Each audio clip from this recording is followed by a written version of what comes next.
a quiet suburban neighborhood in Phoenix, Arizona. The sun had just begun to dip below the horizon, casting long shadows across the neatly trimmed lawns.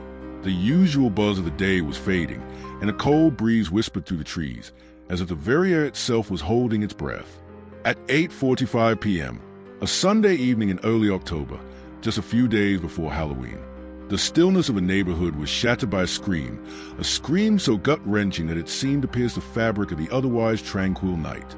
Inside a small, unassuming two-story house, a father, Mark Davis, stood frozen at the threshold of his daughter's bedroom. His heart raced, his breath shallow as he took in the scene before him. His 16-year-old daughter, Emily, was gone. The window was open. The bed was untouched. There were no signs of forced entry. No broken locks or shattered glass. Just an eerie emptiness in the place where his daughter had been just hours earlier. A note, hastily scribbled, lay on the bed, half hidden under the pillow. Mark's hands trembled as he reached for it. The note read, "Don't look for me, Dad. I'm better off on my own." Mark collapsed to his knees, clutching the note to his chest. The words stung, but the meaning behind them, his daughter's sudden disappearance, sent a cold shiver down his spine.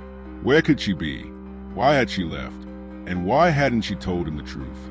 Mark called the police immediately, his voice frantic as he explained the situation. The dispatcher promised to send a unit, but in his gut, Mark knew this wasn't going to be a simple case of a teenager running away. Detective Laura Collins arrived at the Davis household within the hour. A seasoned investigator in her late 30s, Laura had seen her fair share of disappearances, but there was something different about this case. The calmness of the house seemed like an ominous warning, but Emily's absence felt more like a sinister riddle waiting to be solved. The officers began canvassing the area, talking to neighbors, and combing through the yard for any clues. But the initial search yielded no answers. Mark could barely hold himself together as he went through the motions, answering the officers' questions, trying to recall every detail of the days leading up to Emily's disappearance. Emily had been acting strange for the past few weeks, he explained. Distant. She wasn't herself, withdrawn, even, but she didn't seem to be in any kind of trouble. Laura raised an eyebrow. That was strange. Most missing persons cases involve some sort of warning sign, something that had been overlooked or ignored. But this case, it was different. Hours turned into days, and Mark's anxiety deepened with every passing moment. The police investigation moved slowly, and the lack of leads made the wait unbearable. Then, a phone call changed everything. A local mechanic, Joe Miller, claimed to have seen Emily's car parked outside a rundown motel a few miles from the neighborhood. The same motel that had been the site of several recent drug-related incidents. Mark didn't hesitate. He drove to the motel, his mind racing with the possibilities. Was Emily mixed up in something dangerous? Had she fallen in with the wrong crowd? His stomach churned as he parked in front of the hotel, his heart hammering in his chest. The motel was a far cry from the kind of place a teenager like Emily would be caught dead in. Faded neon lights flickered above the entrance, casting an eerie glow on the cracked pavement. The air smelled of stale cigarettes and cheap cologne. Mark walked inside, determined to find his daughter. The lobby was empty except for a grizzled man behind the counter who barely glanced up from his newspaper as Mark approached. "Have you seen a teenage girl here?" Mark asked, his voice barely above a whisper. The man grunted, scratching his unshaven face. "We don't get many kids around here. You might want to check the room rentals. Some shady folks come through." Feeling the weight of the man's indifferent tone, Mark pressed on. "I think my daughter might be here. Please, I need your help." Reluctantly, the man slid a key across the counter. "Room 4, but don't expect much. It's a dump." Mark opened the door to room 4 and stepped inside. The smell of mildew hit him immediately. The room was sparse, a bare mattress covered in stained sheets, a single lamp flickering weakly in the corner. His heart sank when he spotted Emily's belongings, a backpack and a few personal items, scattered across the floor. But there was no sign of her. Just as he was about to give up hope, he noticed something that made his blood run cold. Beneath the bed, half hidden under a torn blanket, was a photo, one of Emily, but in a setting Mark didn't recognize. She was holding hands with a young man in his 20s, his face obscured by shadows, standing in front of an abandoned building.